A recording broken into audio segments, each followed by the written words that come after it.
Hey everybody, welcome on back. It's the You Got to Try This podcast with myself, Large, and Ian behind the ones and twos and doing just about everything. I eat and I talk. Ian does the rest. Welcome on back to everybody who's been with us past couple of weeks. We've had some good guests. We've been extremely lucky, or some what people might say we're talented.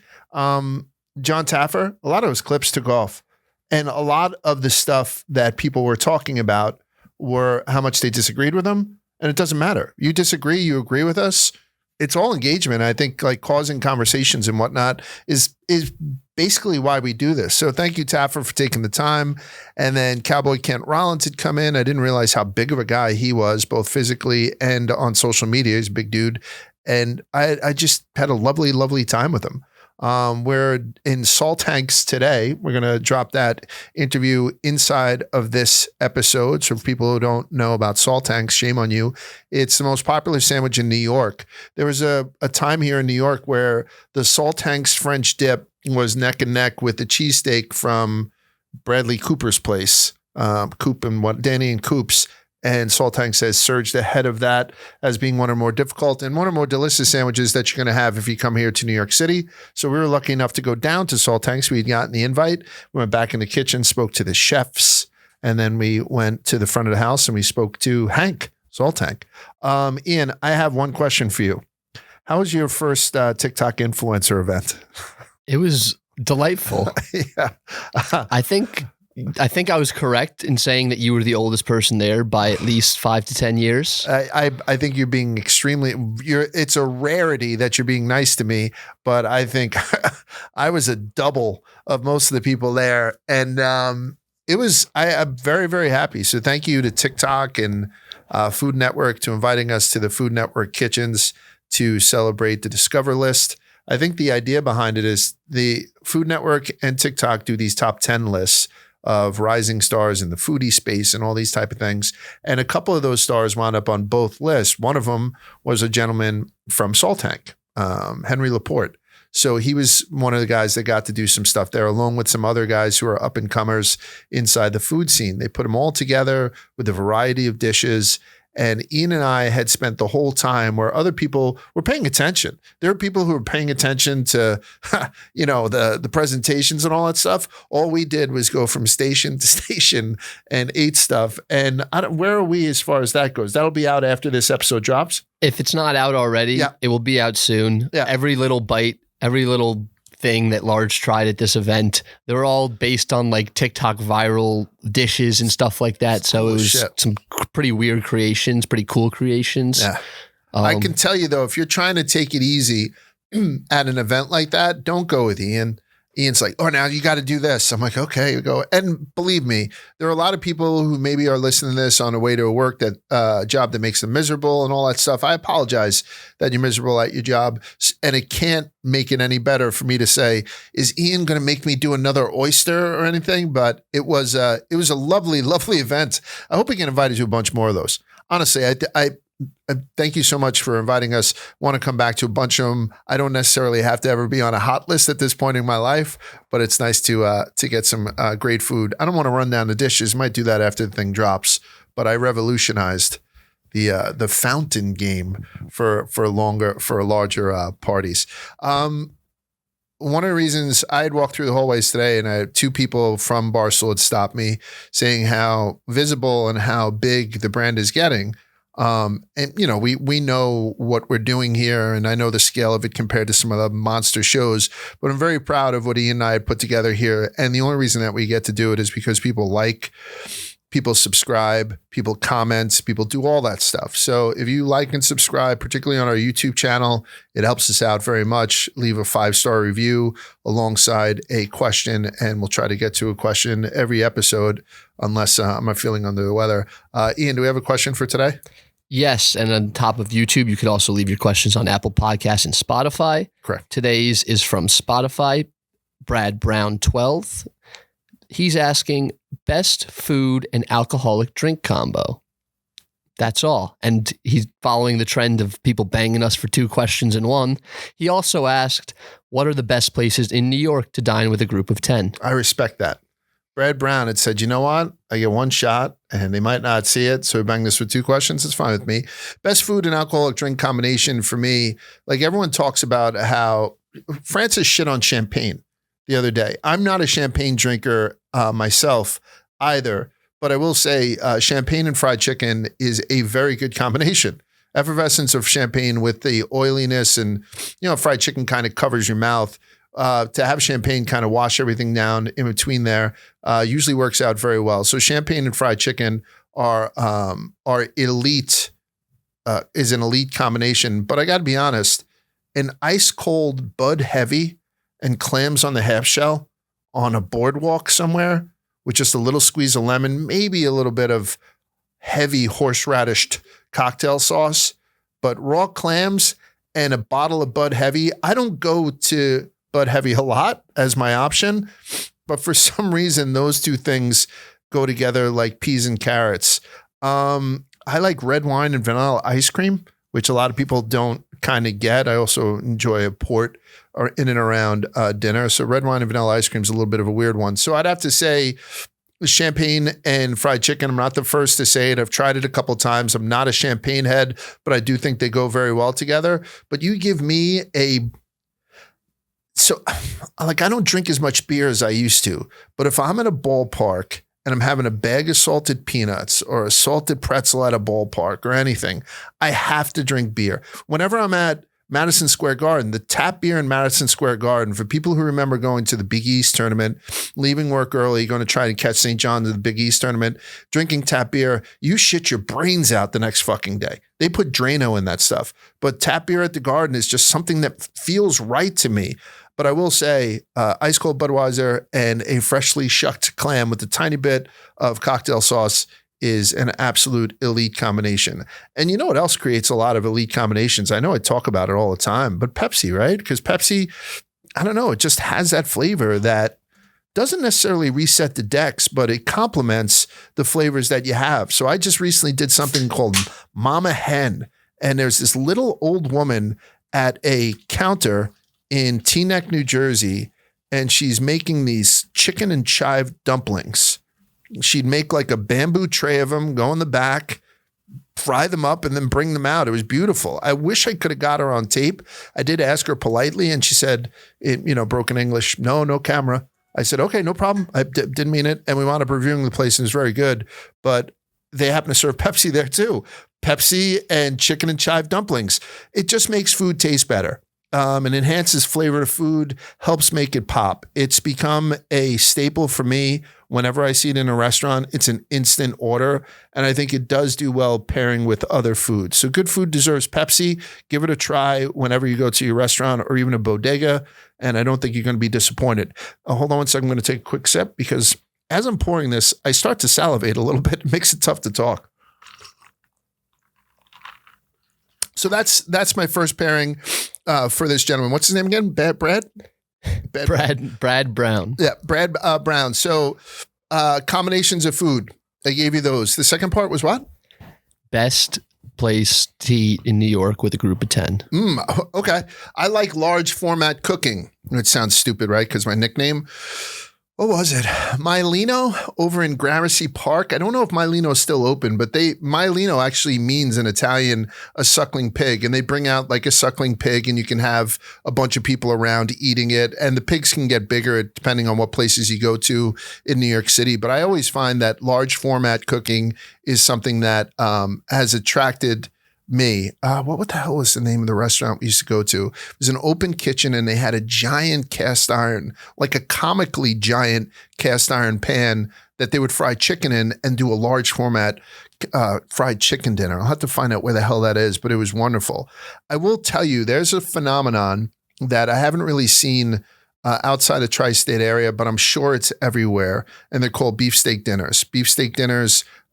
When the first one I went to was in Cranford, New Jersey with my brother, and it was in like a VFW or Knights of Columbus, and they just brought out these giant tenderloins of beef, just tenderloins of beef that someone had cooked off on their grill, maybe finished in an oven. And all they would do all night is just slice tenderloin and give it to you on a plate with nothing but a little bit of drawn butter over it and a couple of slices of baguette. And you would go up and down a bunch of time. There were pitchers of beer and soda and stuff on the tables. They had a stand-up comedian doing some stuff. They had a bunch of gambling games. And it was like a fundraiser and a guy's night out. And it was called a beefsteak dinner. Since then, I had been invited to a couple of local ones, but I hadn't gone to one. And then the Corner, not the Corner store. There's a place called the Corner in Bay Ridge, Brooklyn. It's on the same block as my guys from Brooklyn Roots. They're now doing an elevated beefsteak dinner. I'm going to one in a couple of weeks. There's going to be those Scarlotta twins there. Funny dudes who are like, hey, quesadilla. And it's the same chef from Brooklyn Roots, Chef Tommy.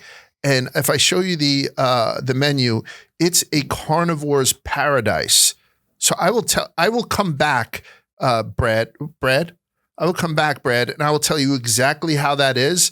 But to show you how much I think you should bring 10 people there, I'm bringing my brothers. Like, we're going there to throw on a feed bag, have a bunch of drinks, and have a bunch of red meat. So tentatively, in case it stinks, which I know it won't, the beefsteak dinner at the Corner in Bay Ridge, Brooklyn might be the exact answer for you. I'll report back. That's pretty fair, right?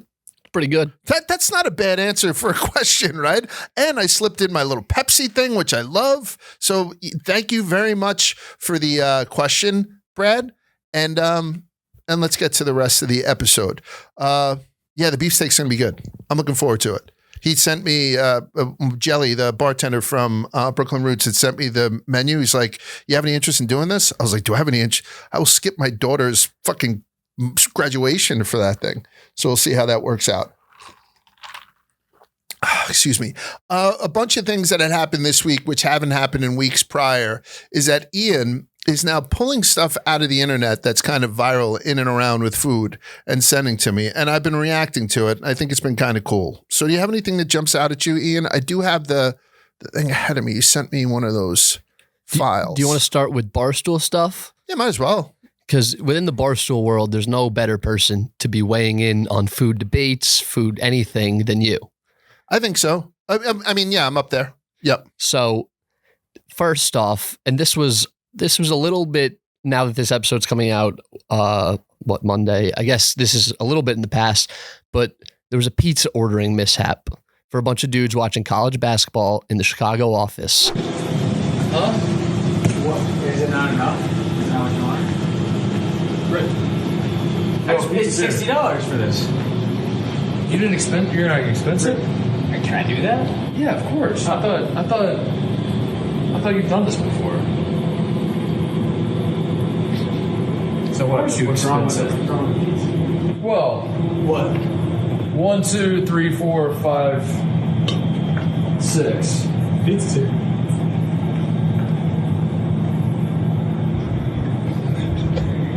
Also, don't forget Dave. 7 would be Dave. So there's 24 slices. That's 6 slices per person. That's less than 4 slices per person. Oh, well, there's 6 of us. Yeah. And I got garlic bread. I mean, Jesus Christ, I'm doing a nice thing, I thought. Here, everyone gets a piece of napkin. I'll grab this for the plate. This is great. You got any scissors to cut up the plate? I'll get some pizza. This can't be. This is like when the teacher throws a pizza party in. Yeah, remember those teachers were paying out of pocket. But you're not paying it. You're expensive. I just spent it out of my own pocket. Well, expensive. Send it. I thought you knew that. I thought you knew we're. So honest to God, I thought you had done this before. I thought you had been on these streams before and you knew, bro, it's expensive and stuff. I'm not fucking with you, Cody.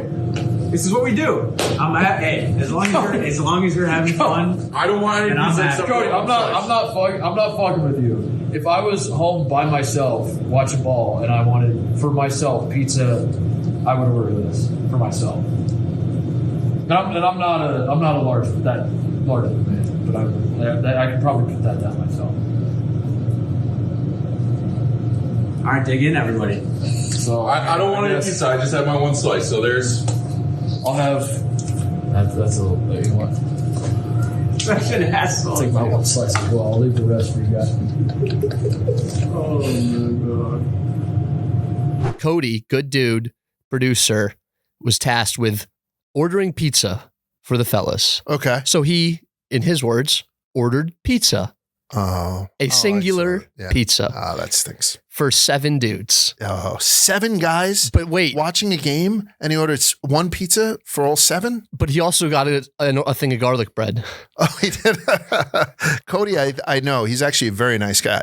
And he's very, very good at his job and whatnot. So this isn't a dig on Cody. But boy, what did he grow up with vegetarian women? And the crew it wasn't like he was with like a crew that's pretty like skinny or doesn't. He was with Tate, White Boy Rick, just the whole crew of just dudes who are born to just sit, eat, and watch college basketball. Right. Yeah, yeah. So you don't walk into the gambling cave either here or in Chicago and see a bunch of slender reeds, right? Everybody there is there to hang out. So the question then is, what would my order be if I had to order for 7 people, including myself, that were going to sit down and watch anything? It doesn't matter if it's basketball or beyond. That's the question. How much pizza is enough pizza for 7 guys watching college basketball? And you have to imagine 8 slices in a pizza. Yeah, 8 slices in a pie. So I would budget a half a pizza for each person, right? I would budget a half a pizza for each person, and then I would throw in a extra pie. Like, that's how I would handle it. And then Cody ran into this impasse where he's like, but Large, it's 7. So a half a pizza. What am I going to order? 3.5 pizzas? We round up. And so the answer is 5. The answer is 5. I think if you have 7 guys over and you put out 5 pies, 3 of them are going to be plain or 2 of them are going to be plain. And then you could fuck around with the other 2. Everyone kind of knows I'm not a huge topping guy, but I'm going, you'd have to do, if you're going to do 5 pies with 7 guys, you do 2 plain, 1 pepperoni, 1 sausage, right? That's manly. And then the other one you can kind of get fucking weird with, I would think. Sausage and hot cherry peppers is my go-to for pizzas when I need to have toppings on it. So I would do sausage and hot pepper and hot cherry peppers, pepperoni, 2 plain, and the 5th one would be a flyer on whatever anybody, might or might not like. And then I throw in the garlic bread. I kind of like, or you know what? I always kind of throw in an antipasto, just because I think when we have the pizza bones, as we call them in my house, crusts everywhere else on the world, everywhere else in the world, it's nice to kind of wrap a piece of salami around it. Or get a couple thing of hot wings and you drag in the crust through the buffalo sauce at the end. Come on, Ian. So I'm very disappointed in Cody, and I think that he just had a lapse there because he probably, and I'm sure he's learned his lesson. He had to have been dragged over the coals. But I think if you're ordering, I think a good rule of thumb is half a pizza per plus an extra pizza for the boys. Is that fair? That is totally fair, and no, to your point, no one's ever complained about having too much pizza available. It's always when there's not enough. I would think so. I would tell you that I went to and listen, if you told me that the crew was going to be myself, Kadick, Dana, who else would Big Eater, T-Bob, maybe Big Ev here, like guys who want to throw them down, have a good time. Then I'd up that number. But for mere mortals, a half a pie plus 1, and you probably expect to have a couple of slices left over, but is that the worst thing in the world? I went to a Stu Feiner party, and I don't know if everyone who's listening has bucket lists, but if you do have a bucket list, put Stu Feiner's house party on your bucket list because it's always a fantastic time. Everything that you could want, from inflatables for the kids to a host of drugs for the adults, and everything in between is available there. Stu would be the first one to tell you. By the way, we're going to have him on again. Don't let me kill that because he wanted to reschedule to do another one. So I'm going to have Stu on for part 2 pretty soon. And my wife and I had gone and we had to leave. We were double booked somewhere, so we were going somewhere else. So we were leaving relatively early, and Stu came running down the driveway with 10 pizzas for me. So Stu Feiner, for 2 people, and he knows that I have 3 kids at home, he gave me 2 pies per. So there's a wide dichotomy on what people think is the right and wrong answer to this. And maybe you'll find your own answer in between myself and Stu's, but just know Stu Feiner is out of his fucking mind. And I will go back, I'd go back to his house in a fucking heartbeat. As a matter of fact, I think I'm going back for Frank the Tank's birthday, which isn't too far off. So that should be good. So that's a reminder. Another reminder that I think a lot of people need is they need reminders to play the lottery. I become a lottery guy because when I drive into work, I drive on Route 80, and going to Route 80 and then driving on Route 80, I get 2 billboards that tell me what the Mega Millions and the Powerball are going to be. So I see these things, 180 million, 1 billion, the whole deal. I've never had that in my life. I never paid attention to it. But Andy and I have been just, I don't know, playing the lottery past couple of years to have some fun with it. And so I'm so glad to bring on this next sponsor. It's called Jackpocket. Ordering lottery tickets had never been easier, thanks to our partners at Jackpocket. Whether you like to order Powerball, Mega Millions, scratch-off tickets, you can order them all on Jackpocket Lottery app. Jackpocket makes ordering tickets quick, simple, and secure. And here's the best part. If you're new to Jackpocket, they got a special offer just for you foodies. That's tailored for us, by the way. Thank you, Jackpocket. Download the Jackpocket app right now. Sign up using the code TRYTHIS, and new customers who deposit $5 will get $10 in lottery credits instantly. That's right, Ian. You get $10 in credits instantly when you deposit $5 on Jackpocket, which just so happens to be America's #1 lottery app. Play the lottery. Like, I have zero problems playing the lottery. The Christmas lottery in Spain fascinates me. I did the Twisted History of the lotteries once, and it was a fascinating topic. Play the lottery and sign up for Jackpocket, get the app, see if you like it. Why not? Deposit $5, get $10 in free lottery credits. Seems like a no-brainer to me. Go check it out today. Alrighty? Jackpocket, welcome aboard, by the way. What else you got, E? What else you want to talk about today before we go to the Salt Tank video? More around the Barstool Food universe. A great move, I think, in my opinion, by Max Delente, producer of the Part of My Take podcast, largest sports podcast in the world. Go watch him on Netflix. He mentally... Oh, Big Max. Yes. With the hair. I love Max. Of course. He is a force of nature as far as I'm concerned. He's the juggernaut of Barstool. If he gets a head of steam behind him, I would just stand the fuck out of the way. And so it made perfect sense that he made a guest appearance on the Big Boys Club. Oh, right. You think I'll ever get the shot? You think I'll ever get the ask?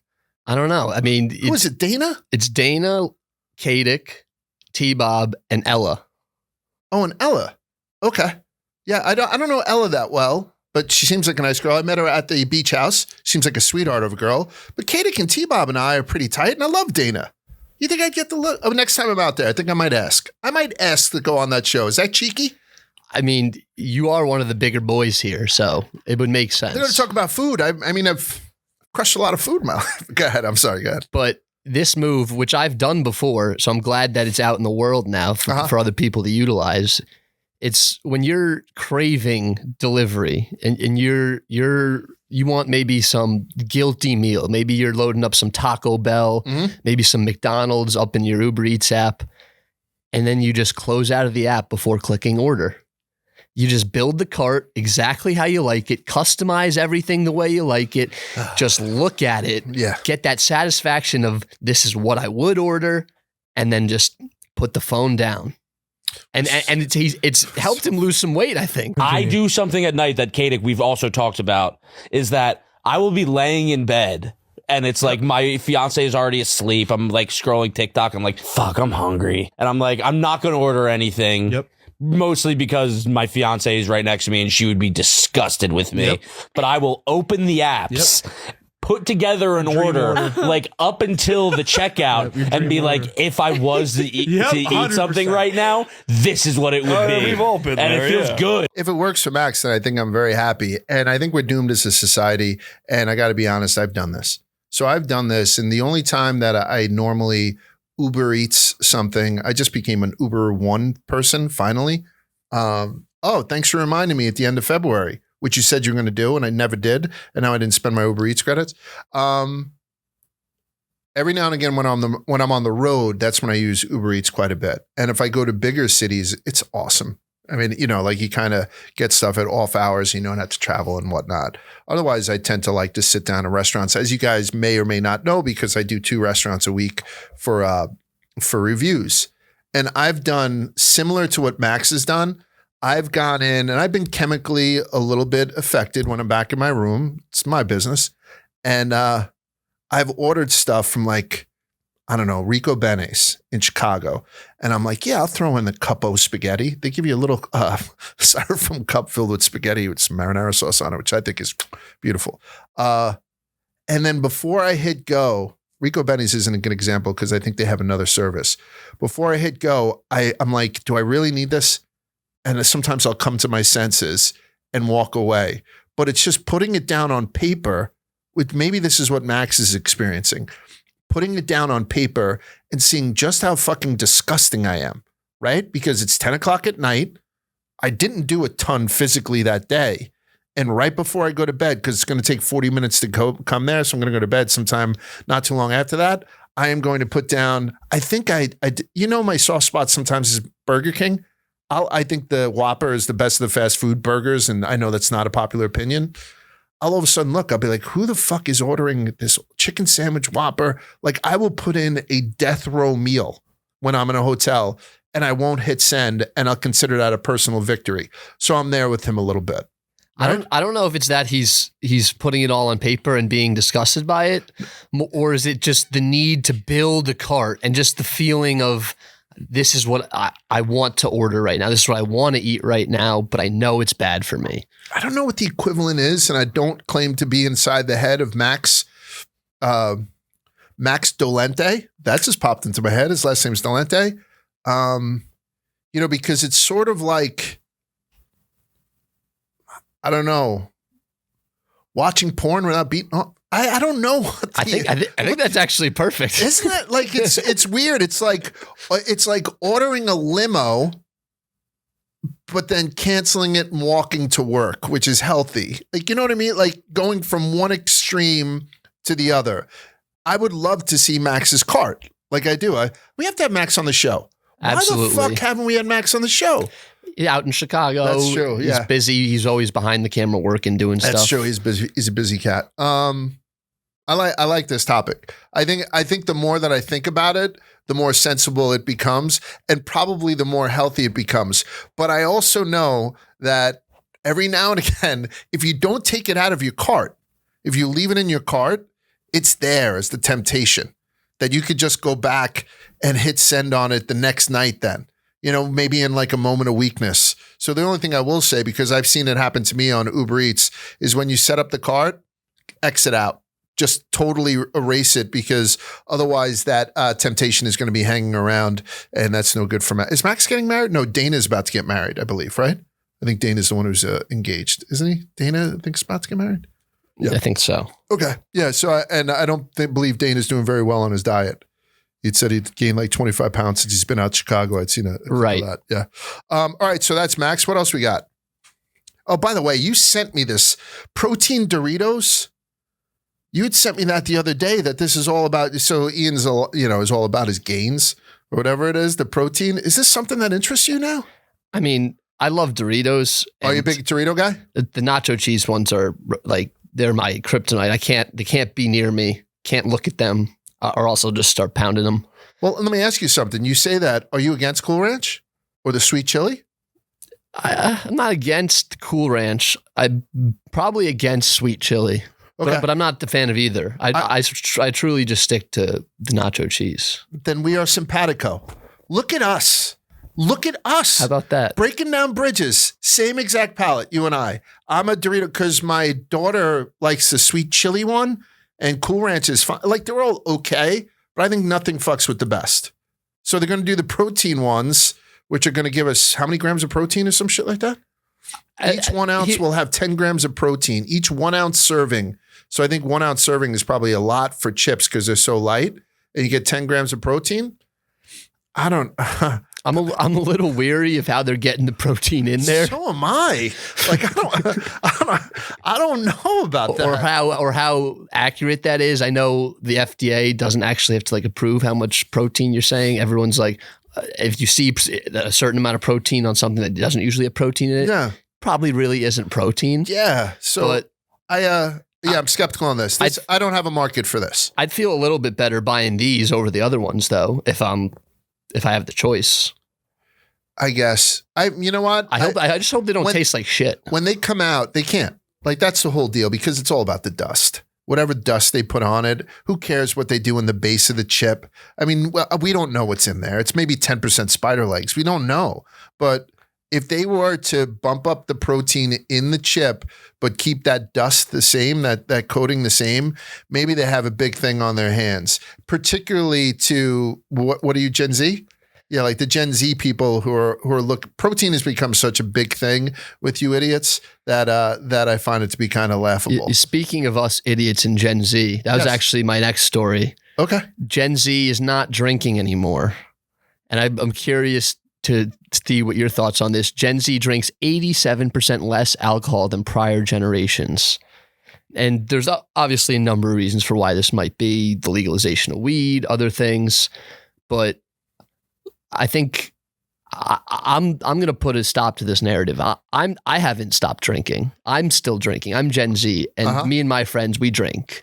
So Gen Z needs to step it up. I'm kind of sick of our generation going soft and not drinking. Yeah, I mean, there was some guy, I don't remember who he was, and he said the problem with this generation is that they don't go out for drinks anymore. Because most of the stories that he has with his, he's what the hell's his name? Like Scott Galloway or something like that? He was on one of these shows, maybe Bill Maher, and he was saying how the newer generation don't take those chances, go out and have like a wild night drinking, because that's where true friendships are made. Or he made some sort of point. That's not the point that I'm trying to make, but I do agree with him to a certain percentage, agree with him, because I do have a lot of business deals that were made and friendships that were fostered around alcohol. I've also had a couple of romances that were strictly around alcohol, and all they left me with was a headache and some regret. So you got to tread lightly. I would say that it's got to be the weed, I think. And I just don't have that much fun with people sometimes when I see that they're stoned versus being drunk. So I think it's tough not to say that, like, alcohol, excuse me. Excuse me. Another one on deck. You gonna leave this in? No, Maybe. Just one. I guess I should be positive on this, right? Because I have young kids that, and alcohol causes more problems than it solves if it's not taken in moderation. So I guess these guys taking something that is intrinsically bad for their bodies and whatnot, and have a bunch of stuff related to them, like alcohol-related injuries, driving deaths, spousal abuse, all those bad, terrible things that, sometimes alcohol is the impetus for. To take that impetus out of your life is an overall good thing, but it just makes your generation less likable for me, right? I'm sorry. Like, I celebrate your health and I celebrate all that stuff, but it does put I don't know, it just puts pussies, just grab a fucking beer. Like I don't like, and I don't mean that, but I'm just saying it's that type of thinking that I drink less now, I drink less now than I've ever drank in my life. At 54, I'm drinking less than I drank at 14. Right. And so maybe I'm being a little hypocritical because I stopped, but it's because I'm getting old and I put a lot of alcohol in this body before I came to this part of my life. I don't know. Whatever you guys want to fucking do. Like, I can't now imagine if I go to a bar with a bunch of guys and I'm like, hey, what is everybody else? What does everybody want? And everyone's like, I'll do a seltzer, I'll do a water, I'll do this, I'll do that. But bars are still packed, aren't they? Like, yeah, they're packed with me. No. Like, if you go out, that's the thing. Like, you can find people that are having fun. You find people that are drinking. I think it's not such a big coincidence that this decline in Gen Z drinking is coinciding with this whatever male loneliness epidemic you want to call it that people are talking about. Right. Where it's like, dudes don't go out anymore. They don't see friends anymore. They just and it's like, well, it's because they're not drinking. What's missing is going out to a bar, getting hammered with your friends. Yeah. or your coworkers. Don't even have to be your friends sometimes. Sometimes they become your friends. Can I flip the script here a little bit and say that it's not your fault, sport? Maybe stop charging these kids $32 per cocktail. Or maybe you stop going to those places that charge you $32 per cocktail. I don't remember who it was. It was like Travis Scott or somebody who's like, I'm not a club guy anymore. I don't want to pay thousands of dollars to sit in a booth and have a staring contest with people. Like you're just sitting there bouncing. And I've been in those VIP booths, even though I look ridiculous in them. And I'm just sitting there like this, looking at Rico. You know what I mean? And And then they're coming over with bottle service and they charge me $1,000 for a bottle of Belvedere or something like that. So maybe that's it too. Maybe these kids aren't drinking because you've priced them out of some of the most fun drinks, or they have to go back to just beer and a shot. Like an espresso martini, they can get away with charging you whatever the fuck they want for an espresso martini because the coffee beans happen to come out of a cat's ass and this is this, and there's a certain degree of what makes mine better, so they can go and we get the foam on it and the beans and all that stuff. But if you go in there and you just order a beer and a shot, they have no excuse for charging you $32 for that. And unfortunately, that's what it is, particularly in New York City clubs, bars, and events. Like I used to go to a concert and get waffled. And I don't know if a kid would be able to do that right now when they're in Giant Stadium paying $17 a beer. I think that's part of it too.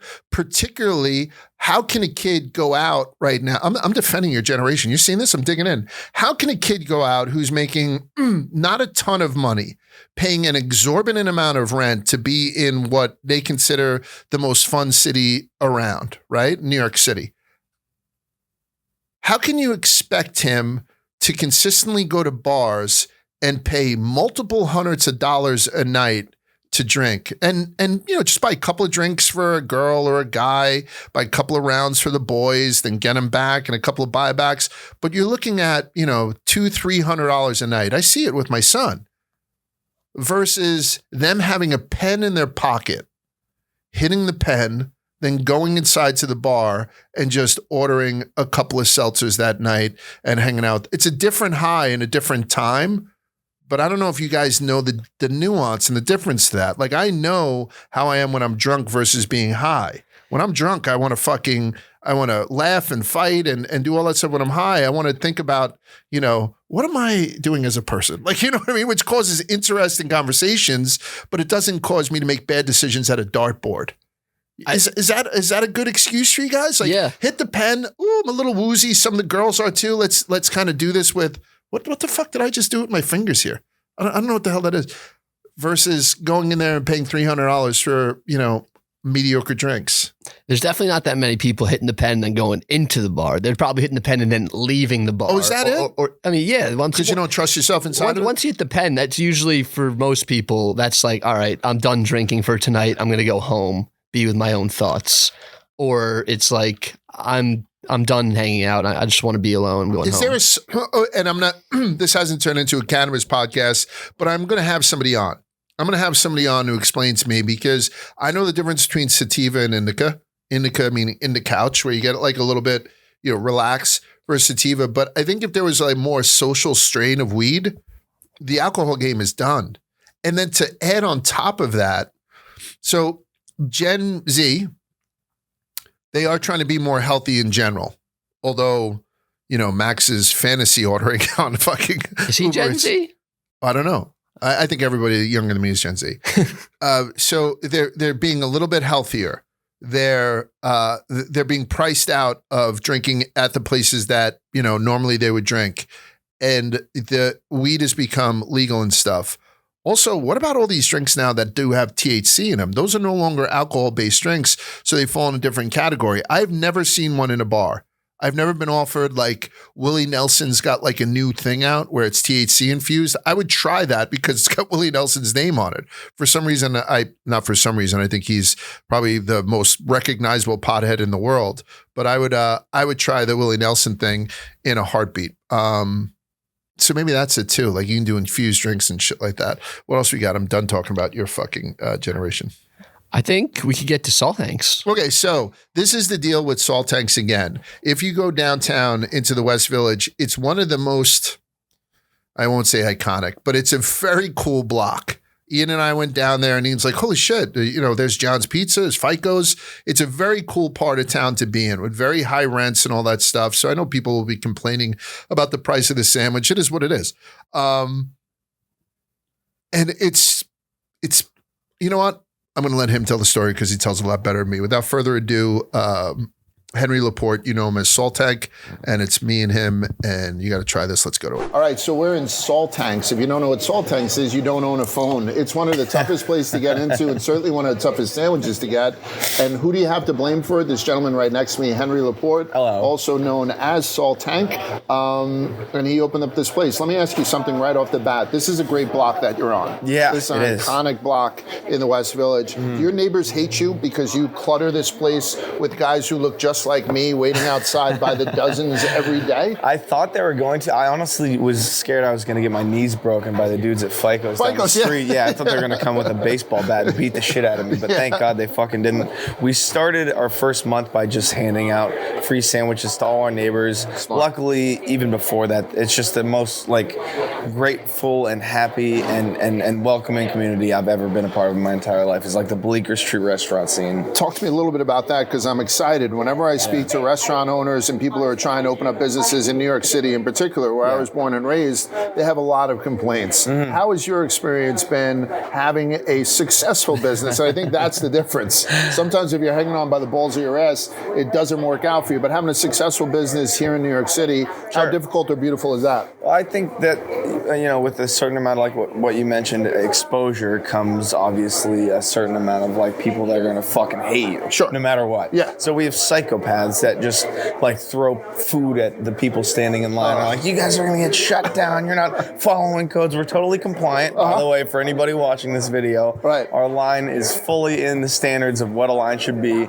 inside the state of New York City. But of course, people are going to come in here and fucking shit on you no matter what. You talk about getting the exposure, and a lot of the exposure that you get is through social media. And you were just given one of the highest honors you can get as a guy in the food industry as being one of the discovery lists for TikTok this year. That is so integral to everyone's business model. Sure. Makes you cooler amongst your friends and all that stuff. So talk to me about you being in a town and in an industry that's littered with people who are characters and interesting, all that stuff, for you to get that one little honor that showcases that you're the man. I mean, it's no, it doesn't. I mean, it does. I'm not getting it, right? So I mean, it's a wonderful thing. Right. I mean, it's beautiful in its own right. I think this having existed definitely helped a lot. Mm-hmm. The fact that it's not just TikTok anymore. TikTok has propelled me into a situation where I can have a physical, actual fucking restaurant. Right. And you get to come eat sandwiches in person with me. We can chat, all that stuff. It's not just TikTok anymore. Right. So that, I think, was a big part of it. But to be on the list is just an incredible honor, and I'm really very grateful to anyone who chose for me to be on that list. And I'm very mad that I wasn't put on it. Yeah, just put large on that shit, please. What the fuck? Everything that you serve is bulletproof. And by that, I mean every ingredient, watching it from its conception, from inception to conception, is a beautiful thing to watch. I just had another forkful of the pickled slaw. Yeah. And again, this thing is bulletproof. The way that you prepare your meat, bulletproof. Thank you. The aioli that you put on the bottom, the jus, everything, and the onions. Yeah. And the 3-day onions, everything is bulletproof. Is that one of the things that you don't want to lose? Because you can start to expand this menu, and then all of a sudden you'd be like, well, if I had to pick that's not my favorite on the menu, you don't have that now because everything on this could legitimately be your favorite. I think there's so, I mean, I don't want to say so few ingredients in what we serve, but because it's a complex sandwich for a simple sandwich. So much attention and detail put into it when we're making it, from the aioli, from the caramelized onions, from the shaved prime rib, from the pickled slaw here. Every single thing we spend so much time R&Ding and making sure it's fucking dialed that everything is great. I think Right. in my opinion, at least, you might not like it if you come here and eat it. That's not his opinion, though, right? Like, all of a sudden, I'm like, oh, I'm going down to Salt Tanks. 16 people. Oh, can you get me one? Can you get me one? Can you get me one? And my answer was no, no, no, and no. So we actually love when like people send their interns to wait in line and they order like 30 fucking sandwiches. Right. It's the funniest thing, but it's a solid paycheck for the day. What's the next step? Do Next we see step. Salt Tanks in Las Vegas? Do we see one in Dubai? Dude, we're looking at different options, but ideally, like I mentioned, like we want to just focus on making sure the quality of what we serve right now is as perfect as it possibly can be. So we want to expand our hours here and make sure we're sucking as much of the capacity out of this one location as we possibly can before we start to really grow. Leading it dry. Yeah, exactly. Yeah. I mean, it's a prime location. Like the real estate is very expensive, obviously. Yes. So we want to suck as much out of this as we possibly can before we like move on to a Brooklyn spot maybe, or a commissary kitchen, and have some other locations in different areas like the tri-state area. Why you? Why are you being recognized on the Discovery list? Why are you? Is your sandwich? You'd have to ask TikTok. I but genuinely that's what have I'm no fucking No, but I clue. mean, even the success of the restaurant, like, where did you get the balls to do something that's my dream? Have a limited menu sandwich shop where everything is bulletproof. The day that I decided to do this, I got a call that morning, and someone said, "Hey, we have a location that we have to lock down today. Can you do this?" And I was like, the only way we're going to be able to pull this off is if we make one sandwich that I know everyone's going to fucking love no matter what, and that's all we make. Because other than that, we're taking risks. And that was why we picked the French dip. I knew how to make it better than I think most of the restaurants in the city. I've had a lot of French dips around the city, and this one is my favorite one by far, hands fucking down. And that was sort of what I knew how to do the best. And I was like, I'm going to do that, and I'm sure people will like it too, hopefully, and it thankfully worked. So. I ordered it the traditional one. I didn't put the fries on top of it. Which way do you take your French dip here? Well, I think that the point of the fries are to go on the sandwich. Yes. People, that's not something that we explicitly say, but like you can't really pick them up and dip them in shit. Mm-hmm. So it's sort of implied. When they come on top of your sandwich, we just dump them on top of the plate. Right, yeah.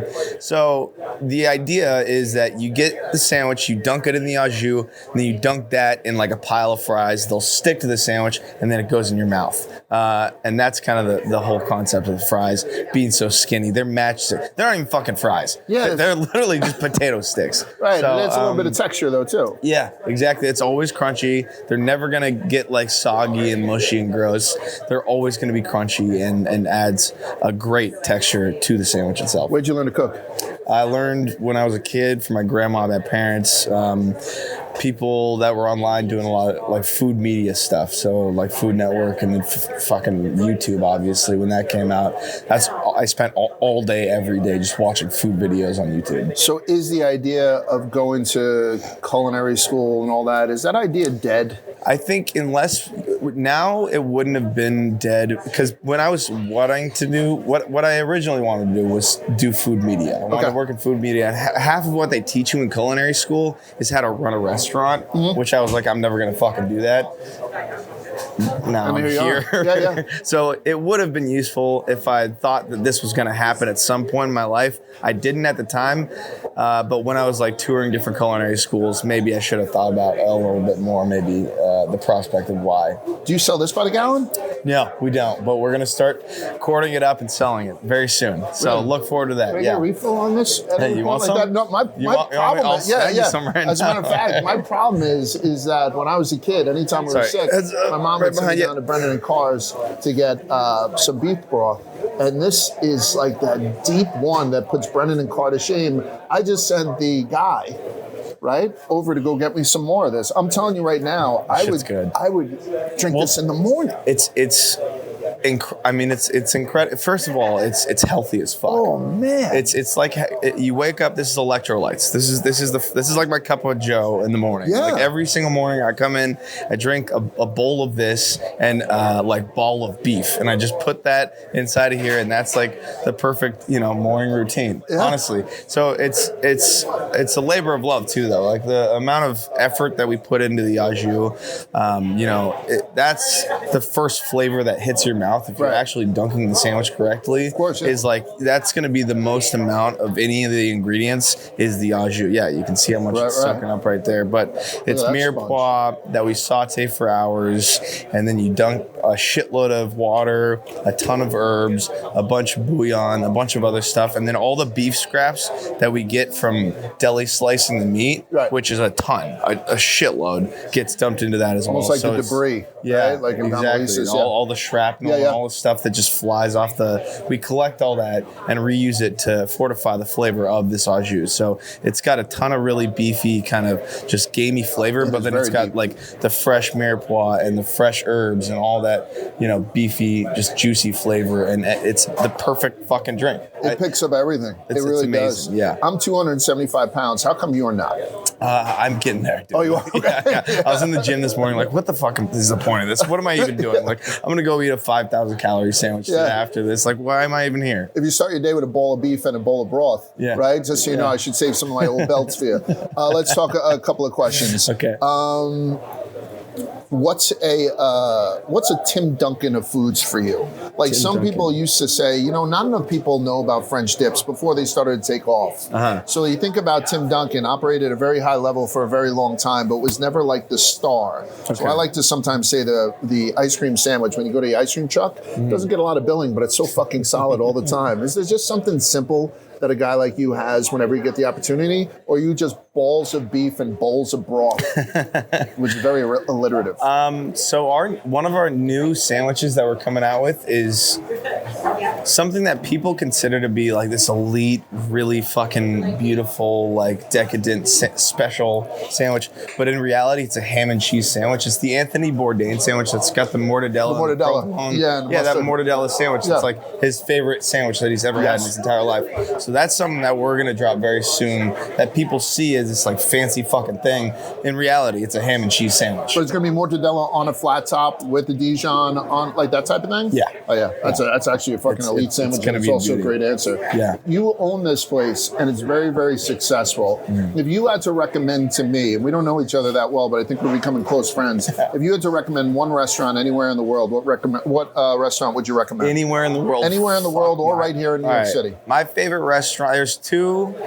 One of them's overplayed, and everybody knows where the fuck it is and what it is and all. Have you seen that place in Paris that all they serve is steak, fries, and that green sauce and salad? Lorelei de Venise. Exactly. I never remember the name or know how to say it. That's exactly what the fuck I think I'm talking about. place, but you have to come up with another one because it's one of my favorite fucking places in the world. It's so simple. You just sit down and then you just tell them how you want it.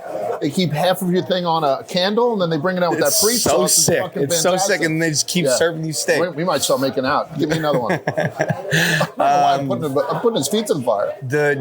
So the blueprint for what I want to fucking do with this entire thing is basically, it's a place called Jelena. They also have a place, there's one in New York as well called Jelena. Same name. So it's GJELINA. That's Jelena here, and in LA they have a location. And then they also have a sandwich spot called Justa. And they make all their own like special side items. Like you could find this kind of in like a pickling jar, or some sort of quart container on the side. And they do a ton of other like pickled items. And just, they have this beautiful fucking model where they make every single thing in-house and then they sell it on the side too. Like if you wanted like a little just kind of half quart of the aioli, for instance, they'll have that for you. And it's this amazing restaurant that I'm obsessed with. Yeah, Jelena. Okay. Yeah. That restaurant group. When you finally get caught for laundering money or whatever you're doing here and you get put in prison, they're going to put you to death. Tomorrow, that is the day you get put to death. Okay. What's your death row meal tonight? All right, I'm doing, and I just watched a documentary about how you only have like a $40 cap. 70 to 110 is what it is right now. Oh, they changed it? Yeah, and it all depends. It goes state to state. Yeah, it was, I was watching about like Tennessee, whatever it was there. So. Some guy, the first time I asked it, he gave us an answer. We tallied it up. It was a $2,300 meal. But it went 110. So you can say whatever the hell you want. Do I have a cap or no? No, you have no cap. Okay, I'm going steak tartare for sure. I'm getting a fucking French dip, honestly. I'm probably going to eat one after we do this interview. And then I'm going to do some sort of insane hamachi crudo thing, maybe scallop crudo that's got a fuckload of caviar on it. Like not not gentleman. like a normal amount of caviar, Yeah. like a ball of a giant, disgusting I don't know, amount. 700 grams of caviar, chips, with the sour cream, creme fraiche stuff, all that kind of Right. the accoutrement that you get with caviar. And then I'm getting a giant burger from Jeffrey's. And then I think, fuck me, how far are we going here? That's it. You I can shouldn't wrap it up talk with about all dessert. the You're food good. that I want to eat right now. Exactly. All right, then cheesecake and a pint of the milk and cookies ice cream, and then another pint of Breyer's chocolate ice cream. You got And all we're that? calling it from there. Perfect. All right, what else do we need to do? So what can I expect the next time I come here? Is there something that you have coming down the pipe outside of the Bourdain sandwich that I should be excited about as well? So you didn't have the Brussels today. I think you got to try them next time. The Brussels with the pancetta? Yeah, the Brussels are fucking gas. Right. Yeah, they're very good. That's something also that we are still kind of R&Ding and figuring out. But right now, where they're at, I love the place they're in. You think you're right there? Yeah. Yeah. All right, so I don't need to tell you to come down here. Be prepared to wait on a little bit of a line, but also be prepared to have your doors blown the fuck off, because this is an extremely simple sandwich when it hits the table. It's not so simple when they're making it in the back, and it's all because of this guy. He's going to put us all in an early grave. I really appreciate your Thanks time, so much, Salt Lodge. Tank. You got to Appreciate try it. this. We'll see you guys All soon. right. Thank you, brother. Love you guys. Cheers. All right, so that was extremely enjoyable. I can't stress enough. They did a pickling spice on their slaw. I'm a slaw guy. You know I'm a slaw slut. That's alliterative. And I like a mayonnaise-based slaw. I like a vinegar-based slaw. This is a vinegar-based slaw with pickling spices in there. Great. And the sandwich, man, every part, every component. They didn't do the shoestring potatoes that day. They just don't do them every day. They can't keep up with them because they won't serve anything half-assed. So 70-something hours to get those onions where they need to be.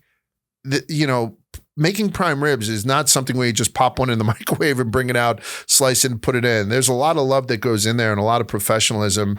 And like I said, we become friendly with this guy now, Salt Tank. Will we get free sandwiches, you think, going forward? I hope so. I think it's not about the sandwich. It's about if we cut the line. Yeah, exactly. I'll pay for my own sandwiches, but whatever. And so thank you so much for taking the time to spend with us. And go check out Salt Tanks. It's a wonderful thing. All right, before we wrap up, let's get some of these topics that you have on the tape right now. Ian, anything else you want to ask me? Early in the episode, you brought up Burger King. I did bring up Burger King, which, by the way, was the #1 fish sandwich when I did my top 5 fish sandwiches for Lent. I probably failed to mention it on the voiceover for that post, that it was the top 5 fish sandwiches of places I pass on the way home. I did it all in one night. I drove here. I was driving home. I stopped in 5 places and I had 5 fish sandwiches, a Herculean effort. And I would say that Burger King had the best one. Thousands of people sent in Arby's, and you'll see from the video that we just dropped last week, they were right. Arby's is the best fast food fish sandwich. But go ahead. What about Burger King? So they're coming out with an AI chatbot that will live in employees' headsets to check if they're saying please and thank you to customers. Oh, really? Oh, yeah. How do you feel about this? I like it. Like, I think now when you go into restaurants in general, fast food restaurants in particular, they've lost control of the simple things. People aren't nice anymore. McDonald's, people are up in arms because the prices at McDonald's, and plus you have to deal with just ordering at a kiosk. Give me that kiosk every day. And I don't go to McDonald's a lot, but I would much rather do that than who I'm dealing with behind the counter. Nasty fucking people. They have nothing. So Chick-fil-A is the other side of the spectrum. Chick-fil-A, I hope you have a lovely day. Maybe even a God bless every now and again. So they're the other side of the spectrum. And I don't expect all fast food places to go and be that, warm and bubbly. But what's happening, in fact, I hope this happens all over the place. This is how AI, outside of being able to make funny videos of me dancing and shit like that, this is how it can improve our lives. Meanwhile, it's stealing every job that you could possibly have. But if it somehow does some sort of channel checks to keep people in line, sign me up. Sign me up to be in the headsets to see if they say please and thank you to customers. They'll find a hack where something is happening with the AI bot and something's, feeding it to it. AI will be saying please and thank you to the AI bot and checking the box. But at the very beginning, sign me up for this, because I've said numerous times on this show that customer service isn't dead, but man, it's hanging on to fucking dear life. And when I do get customer service, man, do I tip the shit out of you, and thanks for it. So I'm for this. Yeah. What else do you got in your little nifty thing? You've heard of the combination Pizza Hut and Taco Bell, correct? Yeah, Pizza Hut and Taco Bell. They're a couple. You can walk in and get both. You mean, right? Yeah. Yeah. They made a song about it back in the day. Very funny. Now there's a dual Applebee's IHOP. Ooh.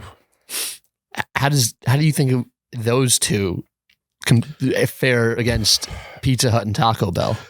Man, we're talking about so much shit food.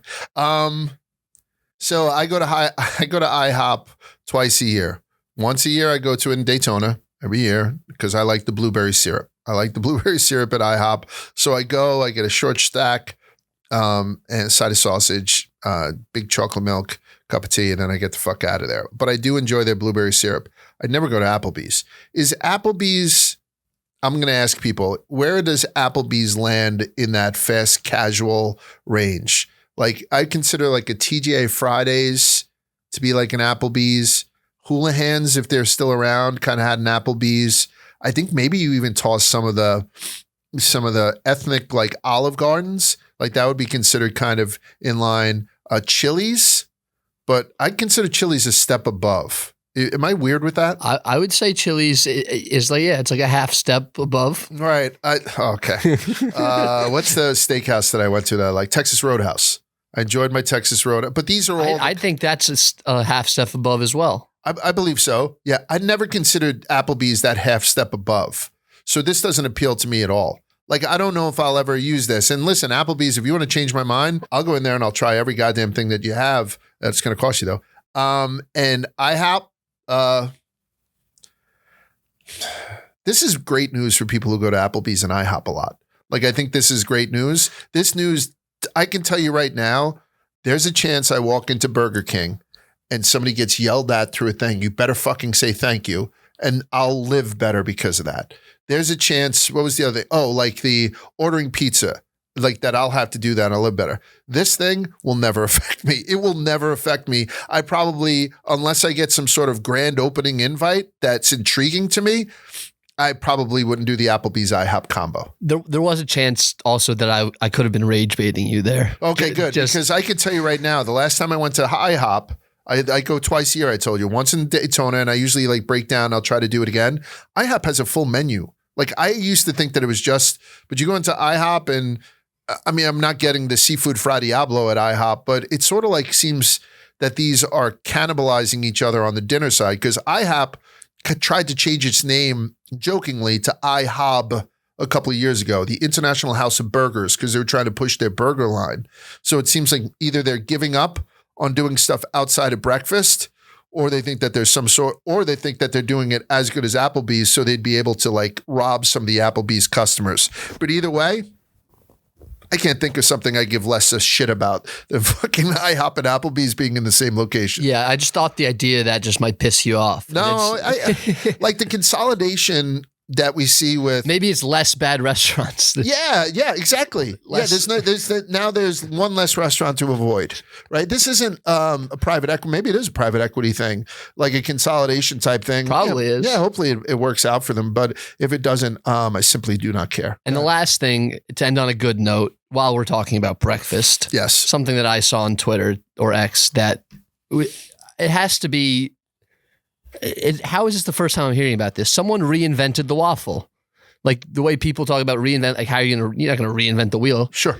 You're not going to reinvent the waffle. They did. They reinvented the waffle. They added an extra square. Waffles typically come with 16 syrup squares per waffle, but some math guy came up with like a way to fit 17 squares onto the same size waffle. It's unbelievable, Arch. Really? I'm looking at it now. Ian sent me the link. I'm looking at the waffle iron that he created, and I'm looking at the waffle that it pops out of it that has 17 indentations for your syrup and butter as opposed to 16. And it just looks fucking stupid. This looks off to me, Ian. Like I thought you liked this. There is somebody in this firm, and I will not name her name, but she is afraid of patterns. Do you know about this thing where if she sees like a honeycomb, she'll have like a panic attack, that type of thing. I'd sent her something once and she'd sent back to me, you can't send me this because I didn't know that she had this thing. And it's a popular name for whatever the hell it is.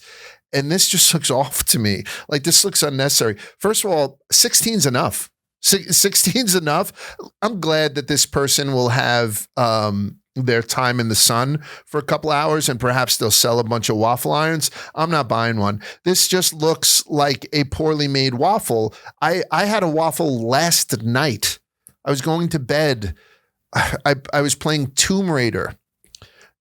Like on a whatever we have an Xbox, I got a remastered Tomb Raider 1, 2, and 3. That's how old I am. So I'm playing Tomb Raider 2.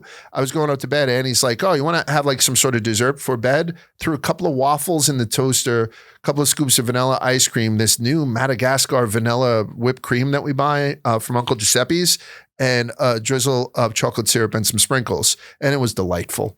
It was delightful. Ice cream on a waffle, like, you know, your own Belgian waffle type thing is delightful. I couldn't tell you how many holes were in that waffle and I don't fucking care. So this is cute. This is kitschy. And I'm glad this guy is going to have a couple of minutes of fame for it. But at the end of the day, I don't give a shit.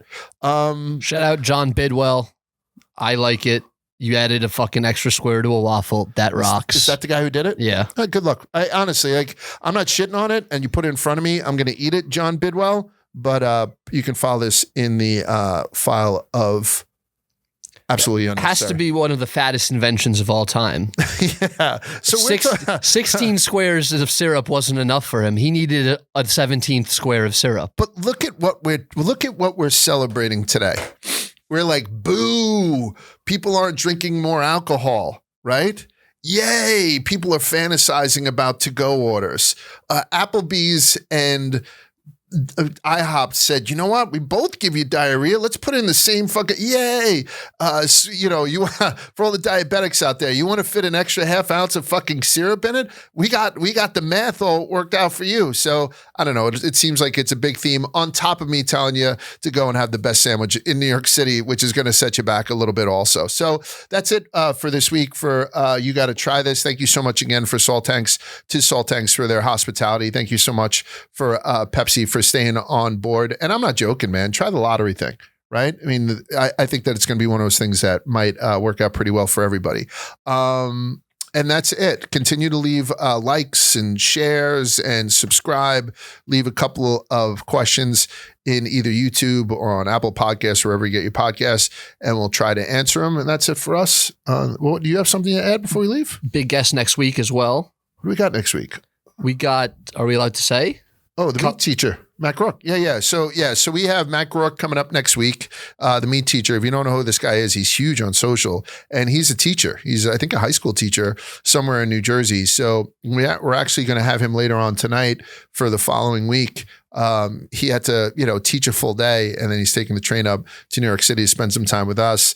And then the following week after that, we're going to have Miss Hannah Dasher. If you don't know Hannah Dasher, she's a Southern woman who I'd met at NASCAR. And so she's going to be coming up a couple weeks after that. And like I said, Stu's in the wind, a bunch of other people. So we really appreciate you guys with all the support that you've given us so far. And we're going to continue to pump out what I think is the best fucking food podcast in the world. So thank you so much. And we'll see you next week on You Got to Try This.